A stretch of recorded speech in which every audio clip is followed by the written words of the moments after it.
उपनिषद ज्ञान भाग 38। यमराज नचिकेता को कहते हैं कि मांग लो बेटा, तीसरा वर मांगो, लेकिन ये बड़ा अजीब सा ज्ञान वगैरह मत मांगो। लेकिन वो जानता है कि ऐसे खाने पीने की, संपत्ति की, स्त्रियों की, ये सब से कुछ नहीं होने वाला है। ऐसा ज्ञान चाहिए कि जिससे पूरी जिंदगी ही बदल जाए।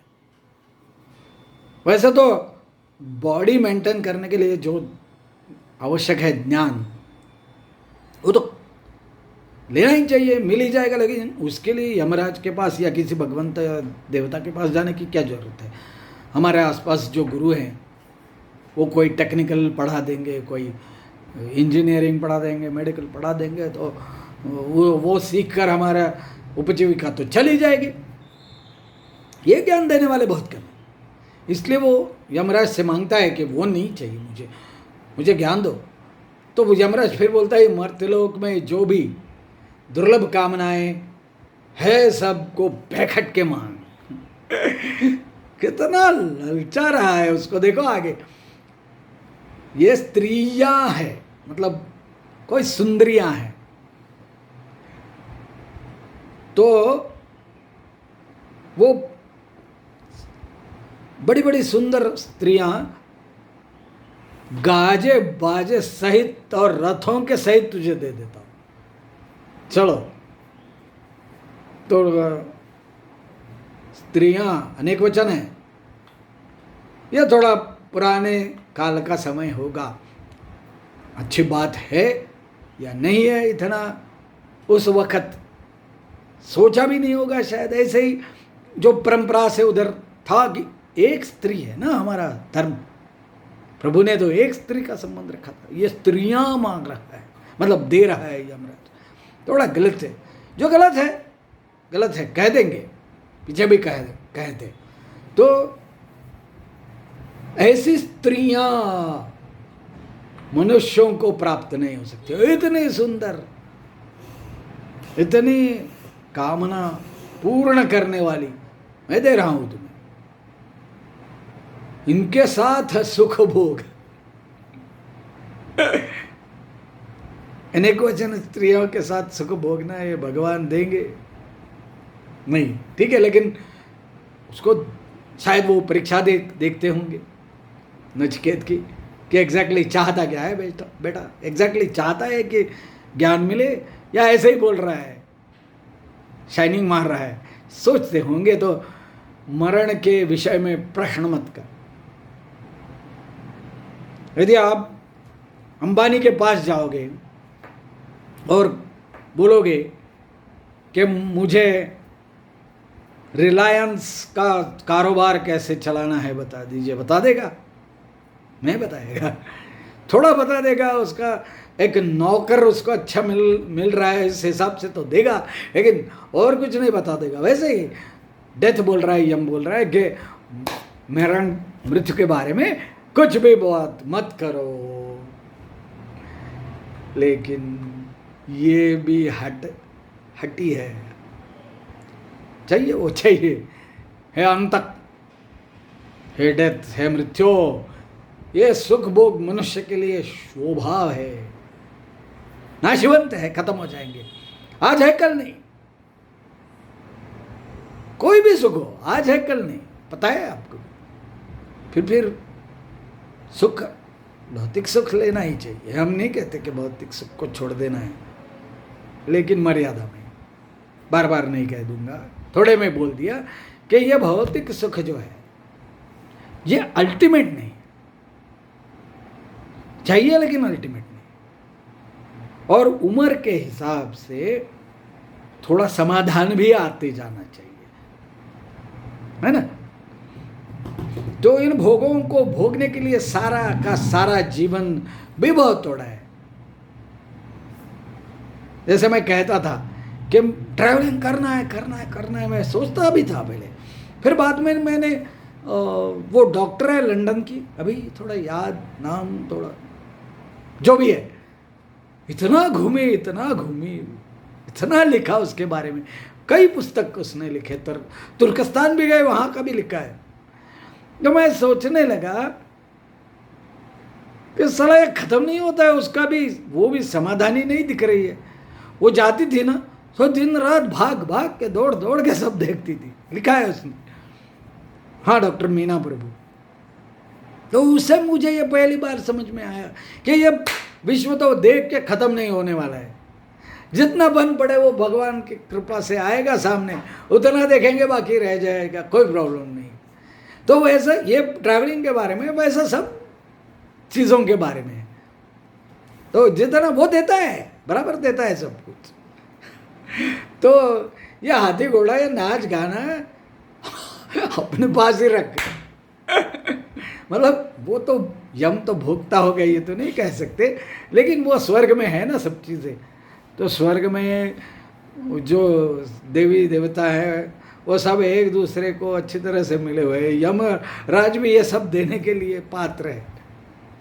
कैपेबिलिटी कितनी है, वो इंद्र से पूछ के नहीं बता रहे हैं, डायरेक्ट बता रहे हैं कि तू ले ले बेटा, धन धान्य संपत्ति, रथ घोड़े, स्त्रियां, सब सब देता हूँ। ये इंद्र को पूछे बगैर ये वर दे दिया। मतलब पावर कितने थे, सब जो बड़े बड़े अफसर हैं सबके पास वो पावर थी। इंद्र तो सबसे बड़े है, लेकिन पावर सबके पास थी, शायद लगता है ऐसा। तो आज है कल नहीं, इंद्रियों के तेज को क्षीण कर देता है। ये ना भोगों को भोगने के लिए सारा का सारा जीवन भी बहुत थोड़ा है। इसलिए ये हाथी घोड़े या नाच गाना अपने पास ही रखो, अपने पास ही रखो, मुझे नहीं चाहिए। मनुष्य धन से तृप्त नहीं हो सकता। लेकिन जो वर्ड है ना, वो मुझे जो लगता है वो वर्ड फिर वो भी फिर बोल रहा है, मैं भी फिर बोलूँगा कि धन तो चाहिए। अगर हमने तेरा दर्शन कर लिया, तेरे रहस्य को समझ लिया, तो हाँ ये बात सही है।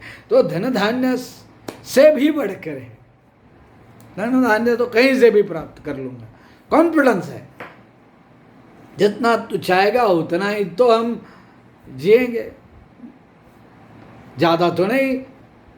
मैं तो वही वर मांगता हूँ, मुझे चाहिए ज्ञान, चाहिए ही चाहिए। शोभावामर्त्य से अदंत कहे है, तत्सर्वेन्द्रियाणाम जरयन्ति तेज। अब तेज को क्षीण कर देते हैं अपने। मैं ज़्यादा देखता हूँ, आंखों में चश्मा लग गया, ये पढ़ के लगा है ऐसे ही जोक मारा हूँ, ये पढ़ के 11वीं 12वीं मेडिकल का पहला दूसरा साल बहुत एनाटॉमी पढ़ा है, जो आयुर्वेद के विद्यार्थियों के लिए अनिवार्य नहीं था, वो पढ़ा है। चलो अहंकार नहीं होना है।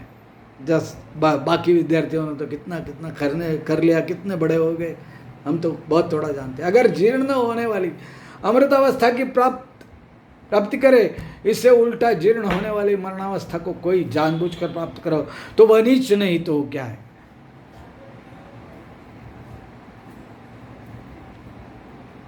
खत्म न होने वाली चीज ज्यादा अच्छी है, सीधी बात है। 5 रुपया दिया खत्म हो जाएगा, 10 दिया ज़्यादा समय रहेगा ना, और लाख रुपया दिया तो शायद 1 महीना भी चला जाए। इसलिए मांगना है तो जो ज़्यादा वक्त रहेगा वो मांगना है ना। तो इस विचार का ध्यान करके सौंदर्य तथा रमण के आमोद प्रमोद वाले दीर्घ जीवन में भी किसका चित्त लग सकता है। दीर्घ जीवन का भी बात कर रहे हो, कोई कुछ नहीं है, जर्जरावस्था में बेड पे पड़े रहेंगे, वो जीवन क्या काम का है। तो जीवन की भी लंबाई इंपॉर्टेंट नहीं है। हे मृत्यु, जिस बात को जानने के लिए सब लोग जिज्ञासा करते हैं, जिसके लिए महान सांपराय परलोक साधक यम नियम आदि किए जाते, क्या क्या करना पड़ता था। तो इसके पहले शायद योग, पतंजलि योग, इसके शायद हुआ होगा, दिखता है यहाँ पर, क्योंकि यम नियम तो पहले यह पतंजलि ने बताए थे। तो इस उपनिषद से पहले वो पतंजलि योग हुआ, सांख्य योग, सांख्य तो पहले हुआ ही हुआ, ये योग भी पहले हुआ है, इसलिए यहाँ रेफरेंस आया है, किए जाते हैं। यम नियम करना पड़ता है, हठ योग करते थे लोग, बैठेंगे, यम नियम आसन प्राणायाम प्रत्याहार ध्यान धारणा समाधि अष्टांग योग है। यम नियम में तो आपको बोल दिया पहले ही, सब करते थे लोग पाने के लिए, उसे क्यों पाना है? सुख के लिए। मैंने जो वर मांगा है, जो हमारी बातचीत से अब और अधिक गुड़ हो गया है, तो दे नहीं रहा है ना, तो इसका अर्थ यह है कि और ज़्यादा इम्पोर्टेंट है। मुझे तो इम्पोर्टेंट लगा इसलिए मैंने पूछा, लेकिन और ज़्यादा इम्पोर्टेंट है नचिकेता, तो उससे व्यतिरिक्त और कुछ नहीं मांगता। खुद का उल्लेख नचिकेता ऐसा कर रहा है, मैं तो कुछ नहीं मांगता। चलो, है भगवान, कितना मज़ेदार बात हुई होगी ना, खुद डेथ से बोल रहा है, अपने ही डेथ से बोल रहा है। तो इसके बाद आएगी द्वितीयावल्ली, ये प्रथमावल्ली के 29 श्लोक खत्म हो गया, 38वां भाग खत्म हो गया। सीजन 3 का कठोपनिषद का ये भाग था। तो डीलिमिट करने के बाद थोड़ा आनंद आ रहा है। अलग अलग प्रयोग करते रहे ना, बॉडी में 60 साल हो गए इसलिए सब कुछ पता चल गया, होता नहीं है वो तो। कुछ और समझ में आता है, बता देंगे। इतना तो समझ आया कि ये आगे आएगा, इसमें भी ओंकार है सब उसका नाम, करो ओंकार। जय श्री राम। हरि ओम।